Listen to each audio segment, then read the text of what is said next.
Betty, and welcome to GenFriends. We are going to talk about relative race. The new season has started, and we're all gathered here to talk about relative race. So, with me tonight is Terry O'Connell, who is the executive director of the In-Depth Genealogist. Hi, Terry. Hey, Sherry, how are you? I'm good. I'm good. I'm ready to get into relative race. You know how much I love it. I even wore my shirt. All right. We have Melissa Barker, the archive lady, is here tonight. Hi, Sherry. Hi, everybody. I haven't watched the shows yet, She will. but I just could not miss the chance to be on this with Sherry and support her hosting because she's going to be awesome. Oh, thank you. I appreciate that. We've got Bernice Bennett in the house. Bernice Bennett from Blog Talk Radio. Hi. Hi, Bernice. We're so glad you're a relative race fan and you're joining us tonight. Wouldn't miss it. And we've got Mary Kircherati last but not least, and she is MKR Genealogy. Hi, all. Glad to be here. I'm excited about the new season. I am too. So the new season has started. We're in 3 episodes. That's a lot we got to talk about. What have you noticed so far are the changes for this year? Have you noticed any? Well, for me, the very first change I noticed is that some of the relatives were identified immediately. Yes. And as a matter of fact, the black team and the red team were connected already. They were cousins. That's already. Right. Mm-hmm. Amazing. The other thing they did was they didn't all start from the same place. Yeah. In the last couple of seasons, they had them all start in one area and then go. This year, they all started in different places in the country, and their drivers to the airport were relatives, or those that picked them up, one or the other. So immediately, we had family connections. Does anybody have a favorite team so far? Oh, it's too hard to pick this year because they all here it is. The 3 teams all have heartbreaking stories that you want them to find their relatives. And the girls on the green team are so young, full of energy, and completely positive that you want to see them all go to day 10. Exactly. So Team Green are sisters, and they're from California. And then we've got the blue team, which is a father and son, which is an interesting dynamic in and of itself. It is.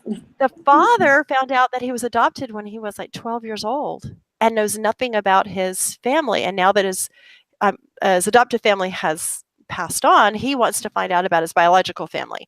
So again, with the first show, who did he meet?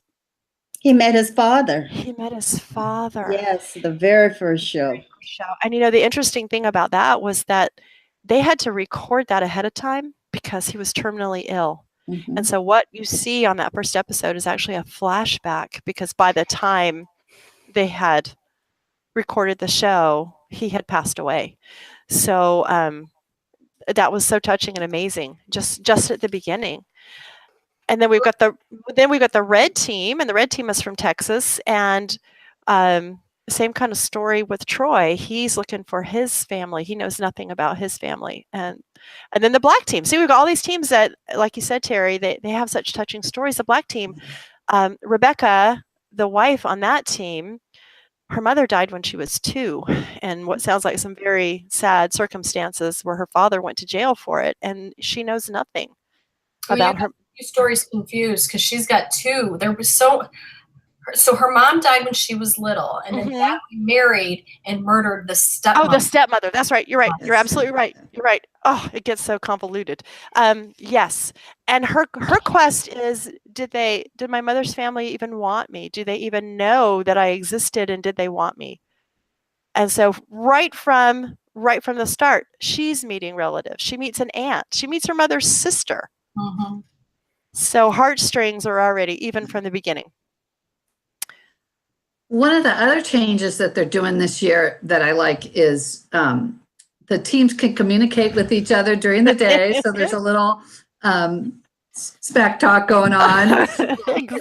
trash texting. Exactly. And then they also are all on screen together at night with their families to kind of get the results of the day. So it just makes it really interesting. And so the other teams are aware of what's going on with their road trips. So exactly. They're bonding with each other. Right. One of the things that I feel I understand better this year are the rules. That if they get a ticket, I mean, that's that's not good. That's not good. We know that, but we also know that none of them know exactly what the time frame is. So they're all running. They don't know until the very end that they've actually made the time or they got a strike against them. But it is just interesting because they're just moving along, hoping that they are making the time that they're supposed to be making. Exactly. I've enjoyed so far I've enjoyed their challenges. They've had some quite interesting challenges because they do have to do 2 challenges. One, each team does the same challenge, the first one, and the second one has to has something to do with the relatives that they're meeting. So they've had shooting range challenges, they've had the firefighters, which was amazing. And so ahead of time, before they even get there, they kind of have a little inkling about what their relatives may be into. So I think that's fun. The challenges have been fun, I think, this season. One of the things that I think is also interesting is some of the natural disasters that are going on in the season. I mean, the Team Green had to deal with the hurricane. And then Team Red has been dealing with the fires in Oregon. And I was driving through those fires at the exact same time that they were there. I mean, I didn't realize that they were filming it at the time, but that they went to Brookings, Oregon. And I was there in Southern Oregon on my way to California and dealing with the smoke, right?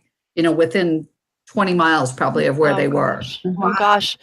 And if you follow through to the end, I know my family that was watching kind of got up because they thought it was over last night. Yeah. But if you watch it to the end, you see that the red team's family, the cousins that they're staying with, get an evacuation notice. That's right. Because the fire is coming so close. They don't know if they're going to be able to stay there. Can you imagine you're filming this television show and then the fire is coming? Would you just want to say, forget it, I'm getting out of here. This is a TV show. I'm not going to, risk my life. I was kind of upset at how they ended it because are they okay? Like, even if you put some words across the screen. They're okay. We saw them at Roots Tech. But still, I know. Is the family okay? Did their home? Is the neighborhood okay? Well, that's why we need to tune in for the next episode. To find out what happens. But I would think they were okay. Yeah. But I don't know. It kind of bothered me because they did have some misinformation on it. They were talking about an entirely different fire. Oh. They were saying the Eagle Creek fire, which was actually in the Columbia River Gorge, about 300 miles away from where Brookings is. Oh. So I don't know why relative race kind of, I mean, I didn't really understand that. And why were they so off on what they were calling that fire? Because I mean, I live out here. I know the geography, and I know what they were saying was not right. That's interesting. Well, I was excited to see the green team head to my hometown of New Orleans to run up and down Bourbon Street. No, we went for beignets. And I said, why beignets? What about some gumbo? Crawfish. Yes. They missed it. I mean, beignets are good. I agree, but well, hopefully that was just edited out and they got lots more than just the beignets. It's funny though, because if you watch Facebook and when all your genealogy friends are in New Orleans, they all go to get beignets. I know, but I'm from there, so You know, we get beignets and then we move on. Move on. A ton of wonderful food. Yes, yes. And it was nice to see that the cousin that they found in New Orleans was also an entertainer. That was great. Those connections are amazing. And, you know, those girls don't have, you know, the heart-wrenching story, but if you watch their little get to know you video, what they want is connections. They want to learn family stories. They want to learn who their people are. And so they have a strong desire to learn and to connect. And so they are, and they're doing it in that musical way that is just amazing when you start looking at people's ancestors, their cousins, their family, how we're connected through things that, I mean, music, is it a genetic thing? Is it, you know, it's just interesting how those things work out. Yes. Yeah. Yeah. Anybody else have any things that have touched them through any of the stories so far? I think the Black teams, for me, her story is just the hardest, and it is the most heart-wrenching. And I think the first 2 episodes, she's had me in tears. Just so I can't imagine. I can't either, not knowing anything like that. Yeah. I've just felt just very happy for her, but also for the blue team, because I was really happy to see Mike connect with his brother. And his reaction when he connected with his father and then his brother, man, it's just priceless. It's all been very heartfelt. And even when Mike met his dad said, if I would have known, you would have been here with us. Yes. And now, go ahead. So with the Team Black, you know, Rebecca and her husband, they were out searching, but I just love the fact, like her aunt, her mom's sister, that has no way to find her niece, and the aunt knows that she'd been searching for the niece and that she loved her and misses her, and to have this story just fall into her lap because of the actions that Rebecca took, I just think is marvelous. And it's really thoughtful of them. I mean, they're giving keychains with the tree on it. Yes. Isn't that nice? I mean, I'm saying, what a wonderful thoughtful thing to do with each relative that they meet. And I love that she's putting together a scrapbook as she goes along with the camera that they've been given. Yes. You know, and she's holding it up like, here's my relatives. Like, you know, this is my aunt. This is my cousin. Yes. I would encourage everybody too that watches the show that if you'll go to the Facebook page, the Relative Race Facebook page, or BYUtv.com and go to Relative Race, they're doing some vlogging as well. And you can watch some recordings that the teams are doing, talking about their days and the things that are happening and how they're feeling about the other teams and the trash talking and all those kind of things. And so that kind of just adds a little behind the scenes kind of aspect to it. One of the questions that we wanted to know when we were at Rootstack as we were interviewing was, what happens when you get your 3 strikes and you're off the show? Do they get the information? Do they get the contact information for the relatives they would have made? And they assured us that they do, that they make sure that they get the packet with everything in it, and so that they can make contact with them. So that made us all feel better, because we were saying our worst, the worst part of the whole show is the strikes, because we don't ever want anybody to leave. We want them all to race to the finish line, which is something else that they're kind of doing a little different. They're giving them, if they win, if they come in first, they get that choice of, do they want an immediate help for the game, or do they want something that will help them out at day 10? And everybody so far has chosen they want help on day 10, because they're going, we're going to make it to day 10, so we want this help. And they're giving them a coin, a gold coin, with no explanation as to what it means. So they're getting gold coins. So everybody's got who's got a gold coin? Let's see. Team Black has two. Team Black, yes. And doesn't the green team have one? The green has one. yes. And I think, does everybody have a strike? No. I'm trying to remember. I know the green team has a strike. That's right. Red team doesn't have a strike. Was it blue team that got one? Yeah, they were over an hour. They were over an hour. And the green team on this past episode was exactly on time. Right. How do you do that? They were exactly on time. Now, that doesn't mean they win. So if you haven't seen the show, they're each allotted so much time to get from point A to point B, and then they deduct the time from that because all the teams are not traveling the same distance. And so to make it fair, they get an allotted time, which they should make it, and if they don't, they get deducted the points for the time.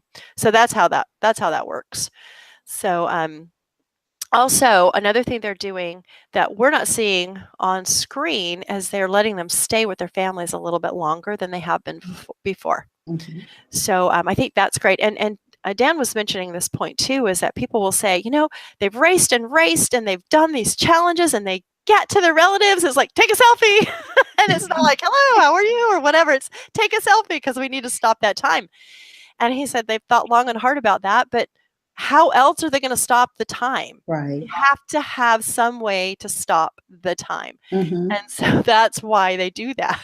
And so they said, we know they're filming. They could just get the crew to. I guess maybe, I don't know. Maybe the crews are busy filming. I don't know. But I guess they just said that's just, the only thing we can think of to, to stop the time, to make it official and have it recorded.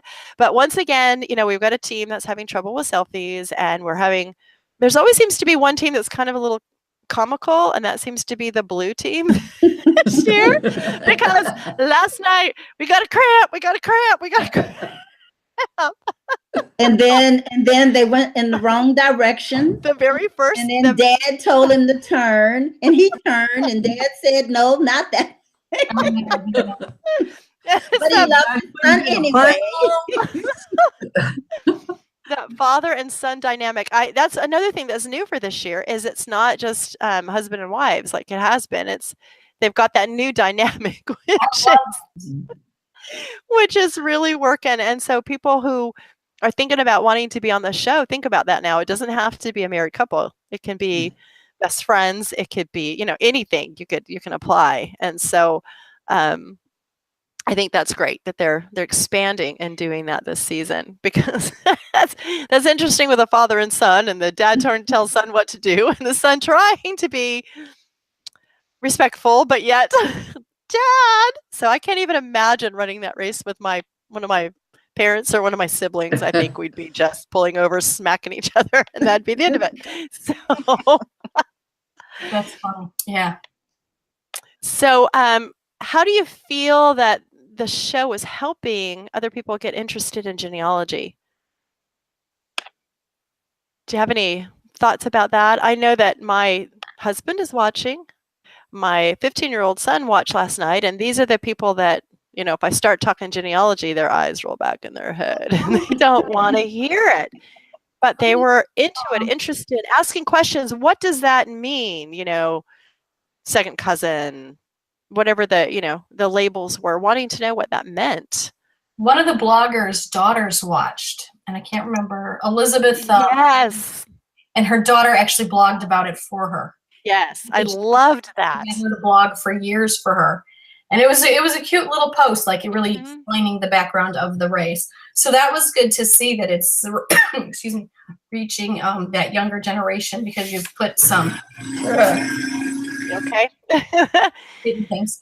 It's putting that reality TV with which the kids like, and getting them interested. So maybe now there'll be a move forward for her to want to know more, to be interested. Well, my 15-year-old said last night, "Hey, how do we sign up? I want to do this." So because you want to, run the race and do the challenges, what do you want to do? So he thought it was really fun. He was very interested. So, I think it's bringing people in that will watch it when they won't talk about other genealogy. And go ahead, was somebody going to say? I was really disappointed because I investigated entering after season 1, and I'm too old. It's a really young bar. Yeah, we need to we need to protest that. We need to have Dan on the show and protest that. Yeah, I could do this. Because those challenges are not. We're not repelling. We're not. I know. I could solve that puzzle. Exactly. We're going to have to do something about that because that age limit is just not fair. Yeah. Maybe they're just worried about health issues along the way.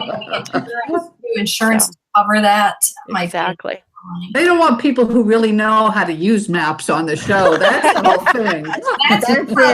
That's exactly it.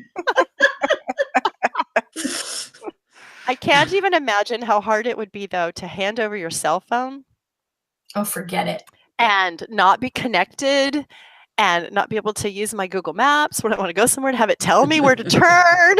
I just don't even. That's bravery right there, being able to do that. It also cuts you off from your family. So, like the black team who have their little girl at home, like for 2 days, like that's a long time not to talk to your kid. That is a long time. That is a long time. And so it makes you wonder if I don't know, that would have been a good question to ask. If you have children, are you really cut off? Are you allowed to at least, check in? One of the winning things was getting to call home. That's true. So that's true from last season. So I'm going to assume that there's no contact. Yeah, and they have no contact either until the show airs for their relatives, the ones that they've met. They're not supposed to contact them until after the show airs and is over. Oh, I didn't know that. Which they were talking about. They were talking about when we were at Rootstack and listening to some of the teams that they're not supposed to keep in contact. I guess it's because it would kind of let the cat out of the bag, and so they've got to be very careful with things like that as well. That's got to be really hard because if you think about last year and you think about Joe's story and he's meeting his father and his father who is sick. Yeah. And his siblings and so and perhaps again, maybe they did something I don't know for them, and I don't know the time frame as to when they start recording versus how long it is before we see it. I don't know what the time frame is of that. It was at the end of August, I will say, because that's when the hurricane happened and when those fires were. That's true. So it was about the 25th or so of August. That is a long time. That is a long time when you're connecting with people that have health issues. That is a very long time to not be able to connect. So perhaps they can make some allowances with things like that somehow. But from what we understood, they weren't supposed to be connecting because the green team had mentioned something and Dan jokingly said, "Were you breaking the rules?" And so they're like, "Oh, no. So so we were led to believe that they weren't allowed to have any contact with them. So, Can I ask a question? Yeah. When you were at Rootstack, did they talk about any of the teams from the prior seasons? Did you get any kind of update on anybody? No, but I know that Dan's been asked that several times, and I know that through because I live tweet during the show. People are constantly saying, "Can we have a reunion show?" Yeah. So that we can find out how people are doing, how those connections are, if they've been able to find out any more. So hopefully if enough of us ask for it, they're going to have to take it to the network and see if they will allow it, see if they'll, do it. But even short little video clips they put on their Facebook page could work. I know they've updated, like the red team that won had the baby. The green team that won has also had a baby since then. So they're doing little updates through social media. Right. But it would be nice just to be able to have a sit down, listen to some stories and see what's happened to them since then. I think would be a fantastic thing to do. So maybe after, season 3's over, they feel like they'll have enough people to do, behind the scenes or, Well, I always thought with any of the shows, with Dr. Gates, with Who Do You Think You Are, sit down, tell us how this changed your life. Oh, yeah. Did you keep in contact with any of these new relatives? It might be harder because they're all celebrities and that's true. Do they really want to talk to the regular Joe Blow? I mean, right. Rosie O'Donnell sat down with like 12 people. But it would be cool to sit back and see how this has affected their life going forward. Right. And we did, I mean, we kind of heard from Joe a little last year before the show started, and the green team and the red team were kind of telling us that, how much it changed their life, and they wish they could tell us more because of the things that they learned and felt and how much they grew. And I know that Troy teared up a lot during the time that we were interviewing him. He was in tears a lot. And so I'm excited to see where his story goes and see some of that background, that information as to why he was tearing up. So, but yeah, he kept saying, I wish we could tell you. I wish we could tell you. So well, to see at the end of the year to kind of look back at all of it and see where those things went. And speaking of Troy, how about how much he looked like his cousin? Oh my gosh. Yeah. Oh my gosh. Yes. Yes. It's just amazing when they meet these people. And sometimes you can tell as they walk in, you're thinking to yourself, oh, that's a relation on his side or her side. You can kind of tell by looking at them. So sometimes you have no clue, but a lot of times you can really tell. And with that one, you could really tell. You could really, really tell. Yeah. Yeah. And I know that Team Green was a little surprised with a couple of their relatives because they weren't the African-American relatives that they figured that they were going to find. And so I know they were talking about, they were kind of excited to figure out where those all were going to fit in. So you just never know. How they said that our family is diverse and we know that. It was like, yeah. Yeah, they were taken aback at first, but then they're like, okay, this is cool. So, yeah. Yeah, I love that. I love that. I love how accepting everybody tends to be. We did have one team have to sleep in a trailer. Well, it was not a trailer. It was a Get to sleep. Yeah. Well, yeah. That was on her bucket list, she said. Yeah. Yeah, she was so excited. Yeah, it wasn't a have to. It was a get to. Okay, you're sleeping in an RV. Okay. All right. It looked like a nice one. It looked nice and big and everything. So I did ask, does anybody have to sleep in an unusual place? And they all just laughed. So I don't know if the RV is what they're talking about, or if we've got some more tree houses or tents or things like that coming up. I don't know, but they did laugh. Like, we can't tell you that. I'm like, so I'll say this. I grew up with RVs. We drove everywhere. And my dad has this huge RV now. I mean, it's huge.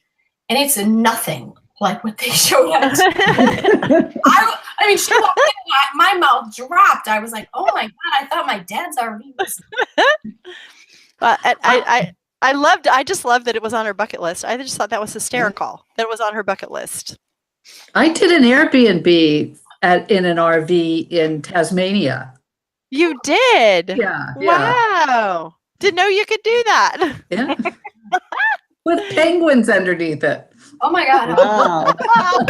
That's even better.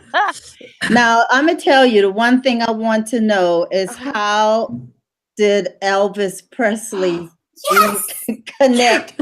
They never explained it. They only said, this is your relative and he's kind of famous, Elvis. And they didn't explain their connection to each other. It was just that they were both connected to Elvis. Elvis, right. But Elvis is on my We're Related app, okay? So maybe you're related to you too. Exactly. Maybe so. So yeah, we're hopefully as we go through the season, we'll see a little bit more of how the connections are there. Because I know last season they would, pop up that computer and pull up Ancestry and show where the lines were. So hopefully we'll see a little bit more of that because we haven't really seen that this season. So we need a little bit more of that genealogy coming into play. More genealogy would be helpful. And allow us to see where those connections are coming from. And you never know when people are watching the show may say, hey, I'm connected too. Right. So exactly. It's happened. So yeah. So that's another little note. Hey, we need more genealogy, but we'll give them a chance. We're only on episode 3. Day 3 at the moment. So we still have a few more to go. Right. So is there anything else that y'all wanted to talk about from the show as we're getting towards the end of our time? Can't wait till next week. Can't wait till next week.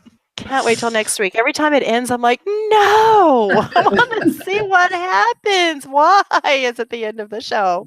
And then, of course, then you give you the sneak peek, and it makes it even worse. So, if you haven't seen Relative Race, it's on Sunday nights on BYU TV, 9 o'clock Eastern time.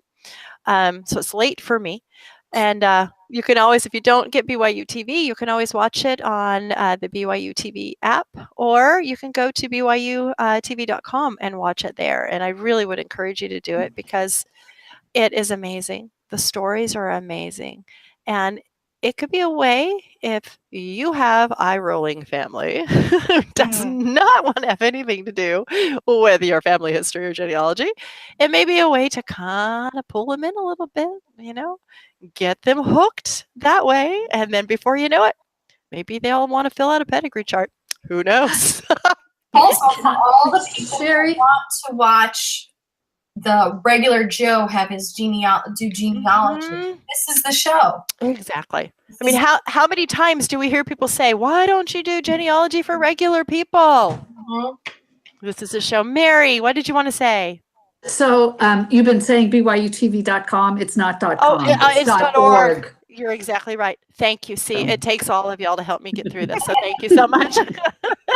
If anybody's going to make a mistake, it is I. So thank you for correcting me right there. So yes, so go to BYU.org and BYUtv.org and watch the show. You will not regret it. It will suck you in the very first day one, and you will not know which team to root for because they're all fabulous and they all have wonderful stories and they're all such amazing people. So anyway, I would like to thank each of you for coming and helping me out with this this episode of GenFriends tonight. It's great to get started with this and have you join us, and I hope we can have many more nights together where we discuss genealogy TV and anything that's coming up in the genealogy world and just talk genealogy. And so thank you, and we will be back soon. Good night, everybody. Bye. Good night. Bye.